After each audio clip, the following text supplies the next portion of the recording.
All right. Welcome, everyone, to a new episode of the Roscoe's Wetsuit Neuro Podcast. I am joined by a special guest today.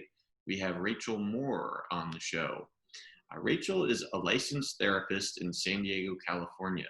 She's also a writer, singer, and musician, and she has experienced helping other creatives resolve trauma and overcome blocks. Rachel also has experience with EMDR, which is eye movement desensitization and reprocessing therapy and grief counseling. Rachel, welcome to the show.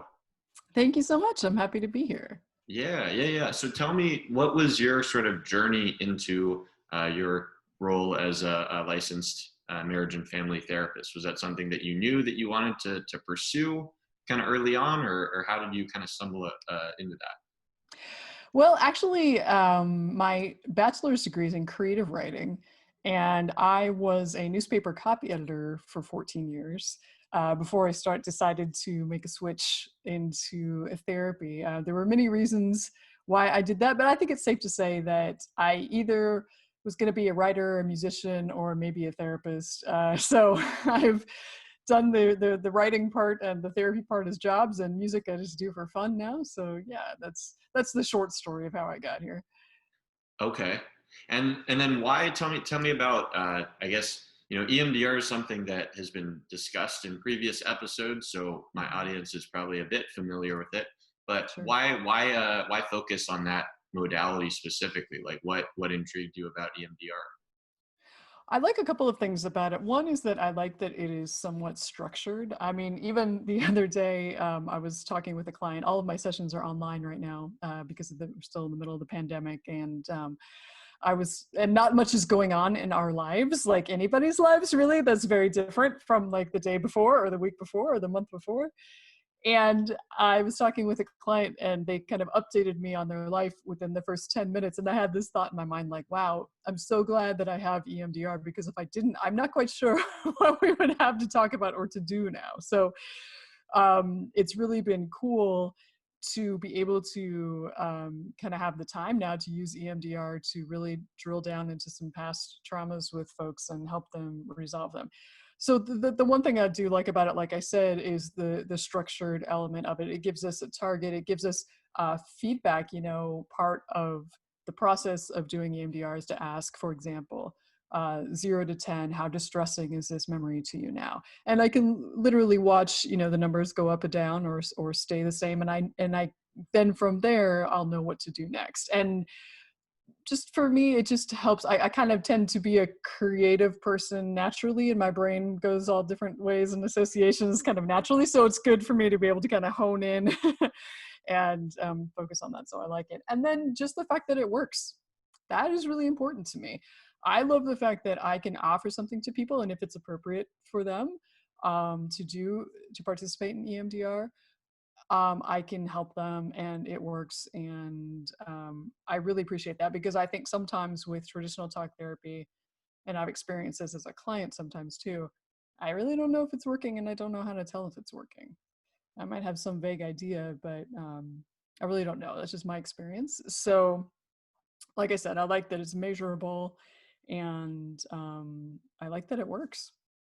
Yeah, that sounds like some good reasons.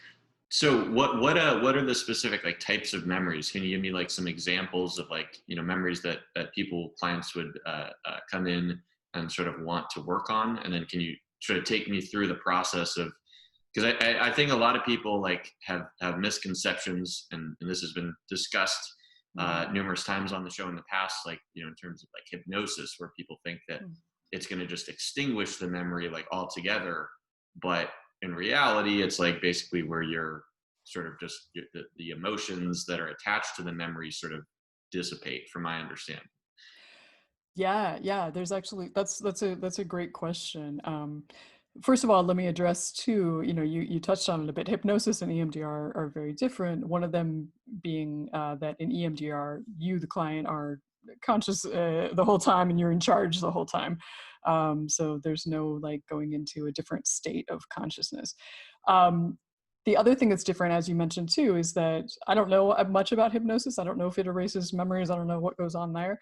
I can say with EMDR, yeah, you'll still remember the incident. And like you said, it will bring down the emotional content. And there's actually, we do work on the emotions and bringing down the distress. So there's actually, we call it 3 prongs for EMDR. There's the emotion part, there's the thinking part. So if anybody's familiar with like CBT, cognitive behavioral therapy, that's kind of related. It's not really, but we're talking about, you know, negative thoughts. We call them negative cognitions. So we want to find the irrational negative cognition and help change that into a true positive cognition. So we got emotions, thoughts, and then third, and honestly, I think maybe most importantly, the body. So the last part of the reprocessing with EMDR is called the body scan. And I have the person scan from top to bottom to see if there's any disturbance or distress in the body. That's the most fascinating one to me, because the body can't really talk, although sometimes I will ask a question. For example, like, you know, if the pain in your chest could talk, like, what would it say? You know, how would it express itself? To answer your initial question, the types of traumas, that's a great question too, because we call it, you can either have big T trauma, like capital T trauma, or little t trauma. Trauma it can't be easily categorized because everybody's so different, and also everybody's sensitivities, I think, are so different.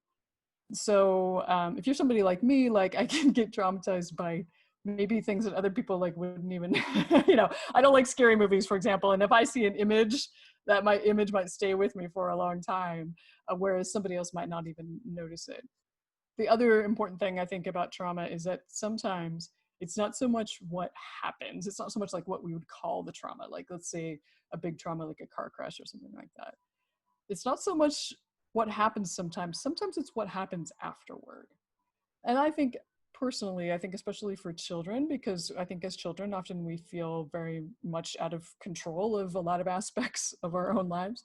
So the trauma might happen, then whatever happens after can really kind of make that a big trauma or something that a person can get over. And I'm trying to think of an example, but like, for example, if with a child, if the child's emotions are attended to, if they are validated, like, yeah, that was really scary and you're safe now and everything's okay, you can imagine how different that might affect a brain instead of the other direction, where for whatever reason the child is neglected after that big thing happens and they don't understand it and they're confused, right? So again, traumatic thing can happen, can be big, can be little. What happens afterward and how that's processed can really make a big difference too, for if it sticks around as a distressing memory or not. And then how exactly does like the EMDR process, how does that sort of change or help people process that memory, like the specifics in terms of there's been some, whether it's been a big T or little Mm-hmm. T trauma, and they come to see you, what take me through kind of the process that occurs. Well, the short answer to that is nobody knows. Unfortunately, I suppose. We know that it does work. There are theories as to how it works.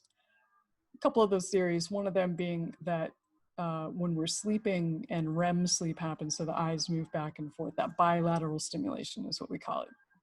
Shorthand is BLS, bilateral stimulation.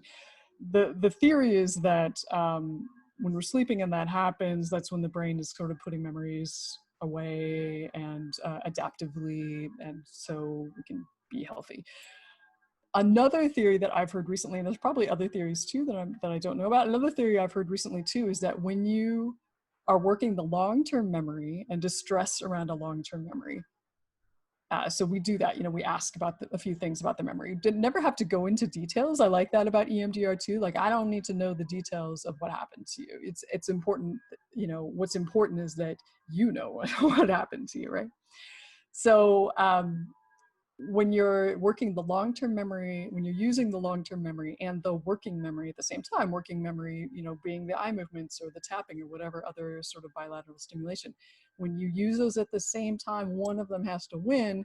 And what happens is that the working memory wins and the distress of the long-term memory goes down. And from what I heard is that if there's no distress with the long-term memory, it doesn't change anything. But for some reason, when you're working both of those types of memory, the working memory wins out, if that makes sense. Hmm. Right. Okay. Um, so like, can we walk through like sort of an example, of a person? Yeah, I guess we can, you could make up like, say someone sure. has like a veteran or something, right? That Mhm. that has some kind of traumatic experiences. So what, like from your perspective, like what sort of changes in terms of sort of before and after like a successful treatment, like Right. how do you observe their behavior being different, their Mhm. thoughts or ideas about what had happened? How does that change? Wow. Well, it's really individual depending on, who the person is, what they faced. Um, there's a lot of questions in there. Trying to figure out where to enter. Is there something? Is it Yeah. what's the most pressing thing you're curious about with that? Yeah. Yeah, so I guess maybe a good place to start. So, um, if we take the example of you've worked with like veterans I before? haven't You actually. I have? Okay. haven't. And in fact, maybe it'd be good to work with somebody who perhaps has a creative block, or is a professional artist, musician, whatever, and finds himself stuck. Something like that might be Yeah. How useful. so? Yeah. How about that? So as far as someone who comes in and for Hmm. whatever reason they're struggling to produce the kind of creative output that they're wanting. Hmm. Um, what so is it, you found that oftentimes it's these past memories that are sort of blocking, Hmm. that are causing the creative block? That can be true, yeah, and we can actually target that creative block. So just to step you through it real quick, and the first thing we would do is just ask about what's the presenting issue. So they might say like, for example, I used to be able. I'm thinking of, let's say, a musician. I used to be able to perform at a certain level, and then I encountered this particular situation, and something happened, and I haven't been able to get back to that again, or I've never been able to reach the level that I want to reach. I feel like I'm capable of with something, and it feels psychological, right? Like something is blocking me. So then I'll ask them, okay, what are some recent examples of this? Excuse me. And they might say, um, well, I was at a rehearsal and there was this one part that was super easy, and for some reason I couldn't get through it and my body froze up or something like that. Ask for other recent examples. And then I'll say, like, okay, when you think about how it felt in this recent moment when your body froze up and you couldn't remember whatever it was that happened, when you think about that and how it felt in your body, the emotions, the thoughts, when you go back into your memory, and I usually say, like, pre age 18 is great, the earlier the better. When you go back and you remember a time when you may have felt this way before, what comes up? And they may say, like, well, yeah, I remember, like, and it may be completely unrelated, by the way, just on the surface. It may be completely unrelated to performing as a musician. I'll think of one of my own memories. Like, I remember it's around holiday times when we were recording this. So I remember when I was in fifth grade and we had to create reindeer out of construction paper. And mine just looked like I don't know, not a reindeer. Let's just say that. And that memory for me is still in my brain, and it's not as distressing right now. But for a long time, it was really distressing because I kind of stood out because, like, I'm not great at visual art or using my hands in that way. Um, and maybe I had those similar feelings at that time, and so we kind of go through the different memories. Maybe there's something even more traumatic, so to speak, than that comes up, and they felt that way. And then I'll say, like, are there other people, places, or things in your life now that bring up these negative responses? So we dealt with the past, now we're dealing with the present. And then I ask them, in the future, how do you want to handle those present issues? So that's kind of how we set it up. That's the treatment plan right there. And then what we do is typically we pick the earliest memory. It could be the worst memory. We kind of work with the client on that. But usually we pick the earliest memory because, for whatever reason that we have no idea how this works, the earliest memories can sometimes affect the memories all the way down that line, that memory channel. So that, maybe something that happened when I was 10 or whatever, we bring down the distress there, and it affects something when I was 15 or something like that. And so then from there, we pick the memory. I ask a few questions about it. What's the worst part about it? What's the negative thought you have about yourself? What do you want to believe instead? What's the distress level? Where do you feel it in your body? And then we start the bilateral stimulation, either eye movements, like I said, or sometimes clients will tap on their legs when we're working online. I do eye movements online with the program too. And then I'll ask them what they're noticing. And their only job, and it's interesting because it does take a lot of effort and energy, their only job is to just notice. Just notice what comes up after the eye movements or the tapping or the bilateral. So we just notice what comes up. And my job is to wait and see when the processing has paused. And that will usually be when they bring something up twice in a row. Or they say like, yeah, nothing's really coming up. I'm feeling very present. I'll say like, okay, when you go back to that memory, what are you noticing now? They'll say what they're noticing. Most of the time it's a little different. Sometimes it's very different. Sometimes it's like, wow, now it's black and white, or now it feels like it's a photograph, or now it feels like there's a pane of glass in front of it where there wasn't before. It feels a lot hazier, things like that. We do that process. I'll ask again, what's the distress level, 0 out of 10, and they'll let me know. So we do that with the emotions, we do that with the thoughts, and then we do that with the body. And that's clearing one memory. Then after we clear one memory, we'll go on to the next memory. And after we clear all the memories, we'll do the present, some bilateral stimulation with the present issues, same way. And then we do what's called a future template, which is like, okay, these present issues, how do you want to deal with them in the future? What's the positive thought you want to have about yourself when you do that? And we do bilateral stimulation with that. So that's kind of the whole shebang. I hope that wasn't too boring. No. It's an interesting process. Yeah. I wanna switch gears a little bit and ask you, in terms of like creativity and mental health. You know, there's oftentimes like the stereotype of like sort of the tortured genius, right? Mm-hmm. You know, Picasso cutting his ear off, or you know, Mm-hmm. and a lot of these, you know, Robin Williams, and there so many, you know, really like creative, successful people that have documented, you know, sort of mental health issues. Sure.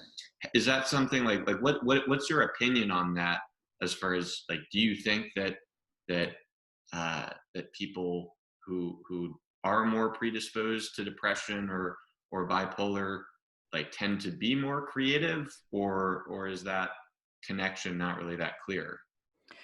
Sure. I mean, my first thought is like, wow, you know, I really don't know. I know that's not too helpful, but I do have some thoughts about it, which is, gosh, you know, what comes up for me as you're asking this question is the idea of self-expression.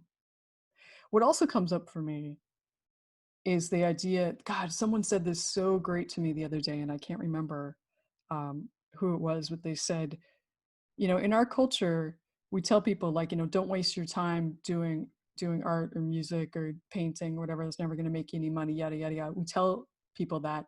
And yet the people we celebrate the most are like actors, musicians, artists. What is going on there, right? There's some sort of disconnect happening in the culture and societally where it's not okay. For example, I'm thinking about the book The Artist's Way by Julia Cameron. I don't know if you're familiar with that book, but she talks about a lot of these issues. But it's like, it's not okay to be an artist unless you're going to be successful, unless you're going to be great, you know? And so just like, I mean, there's so many factors that play into mental health issues for anybody, right? There's genetic, there's environmental. I think the same is true for creatives. And, you know, I will just say real quick, you know, are you familiar with Gabor Mate, the Canadian physician and psychologist? And um, I was able to ask him once, you know, a lot of people I work with and myself, we think that for example, our trauma is what helps us be creative, or what, you know, drives us to create. And he says, no, it's not your trauma, it's your sensitivity. So it may be true that creative people are more sensitive. It kind of has to be true in a way, actually, now that I say it out loud, because as creative people, we're seeing things in ways and we're experiencing things in ways that other people aren't, perhaps. And we're noticing more things maybe than other people do. And so I think that if I were to want to, you know, tell somebody who thinks that, or who worries maybe that if they get healthy, they're not going to be creative or they're not going to be able to produce. I think that's actually a fairly common belief. I would say, no, actually the opposite is true. You know, Gabor Mate said, well, you know, trauma can affect the like the mode of creativity or how it's expressed. But I really think that working through some of these things that are blocks, you know, working through some of even just like, you know, the societal impact of like people who are close to you or the general society telling you that you're wasting your time when what you're actually doing is trying to self-express, trying to speak from your heart, right? Trying to express that sensitivity. The healthier you are, the easier I think that'll be. And so yeah, I don't know about any connections per se. To be honest with you, I'm kind of not that interested because I don't know what it would tell us exactly, you know? No, Yeah. that's a really interesting point you brought up just about the sensitivity. I mean, it's something that I've sort of thought about certain ideas that are similar in the past. So that's really interesting though. So basically, if I'm understanding you correctly, sort of being maybe more kind of hypersensitive to our environment and our experience of the world, we sort of pick up creatives can potentially pick up on other on things that other people may not, and then create these sort of new connections that other people may not be able to see. Yeah, exactly. Precisely. I think that that's true. Yeah. Interesting. Hmm. Okay. Um, well, tell me about so you have a podcast, right? Um, Yeah, we haven't recorded yeah. in a little while, but yeah, we Okay. do. What so going from, I guess, just what you were doing with kind of working with clients, what sort of inspired you to, also want to get on like other people's podcasts and sort of Oh yeah. talk about this stuff, compared to just doing your work? I do love doing podcasts. It was fun. It was so funny. You know, we did we created our own podcast, my friend Booney and I. It was really fun. And actually doing that process though was a lot of work and much less glamorous than I had imagined, as you might know. So I realized like, well, yeah, having my own podcast is great. I actually do like going in and talking to other people about things. I love like educating that way. It occurred to me that I'm kind of like, it's kind of like for me doing public speaking without having to be in front of a bunch of people all at once, all at the same time, right? It's a very different way of getting information across. And I just love having conversations. I mean, that's what I do for a job, right? Is I talk to people. So yeah, I just think it's great to talk about things that I feel really passionate about too. Absolutely. And then, I guess sort of circling back to your professional work, what was it? Why did you want to kind of focus your target sort of group on creatives? Hmm. Because that's an interesting sort of like segment where oftentimes people are, people pick like whatever, working with kids or working with grief or Right. trauma. What intrigued you about, working with creatives? Well, really kind of my own experience. And I will say just this week, I bought myself a present, which is a digital piano.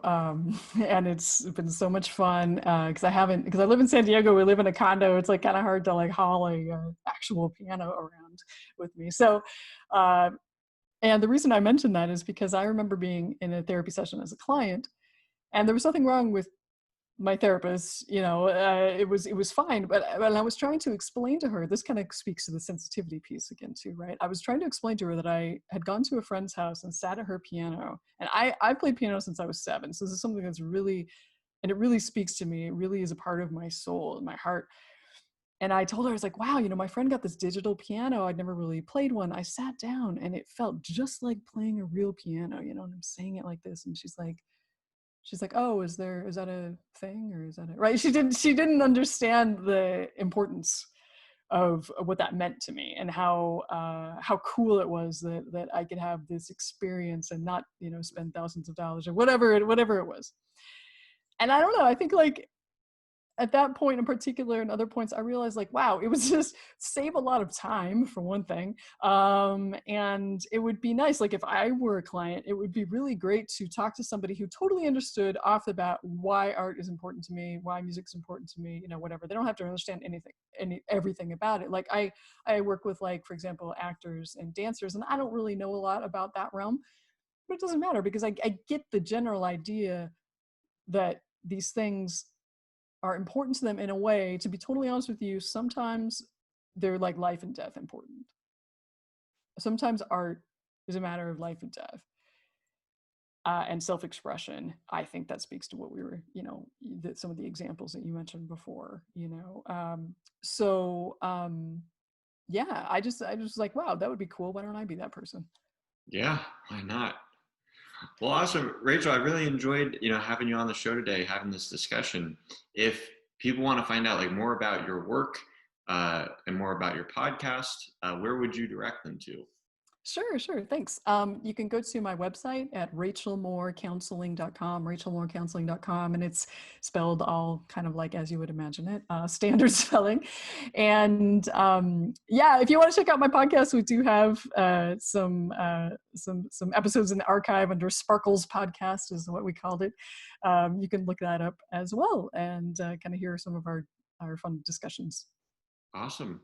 One last question for you. If you sort of were able to play God in a sense and be able to change, say one thing, kind of about our mental health care system, in this country, just based off your, professional experience, what you've seen work, what you've seen haven't work, what would it be? Like, what would you modify? Oh gosh, one thing. Okay. Yeah. Or Well, just how would you, it doesn't have to necessarily be one thing, but how would you sort of see it being different if you were able yeah. to modify it? Well, I would say, even for myself, because I still, in some ways have biases and stigmas around mental health, to be totally honest with you, in different ways. And I work through them myself and I learn them and am educated. I think that, yeah, I would really try to reduce the stigma amount around mental health and to have people understand it's not about weakness. Or like, I think in the US especially, like we really have this idea that you should pull yourself up by your bootstraps and with anything, right? Like whether it's money or job or health or whatever, with physical health, like you should fight it, you should be strong. It's like, well, it's not about fighting or being strong. It's about, I think, really getting a better understanding of who you are as a person and having support. So generally speaking, reducing the stigma around mental health and making it just kind of like no big deal to go get help. Right. Well said. Awesome. Well, for those of you guys who enjoyed listening to the episode, go ahead and like and subscribe to our YouTube channel. We're Roscoe's Wetsuit Neuro. And then you can also find audio versions of the podcast available on Spotify, Apple Podcasts, Stitcher, and just about anywhere else that audio podcasts are available. Again, Rachel, thank you so much for coming on the show today. I really enjoyed our discussion. You're welcome. It was really fun. Awesome.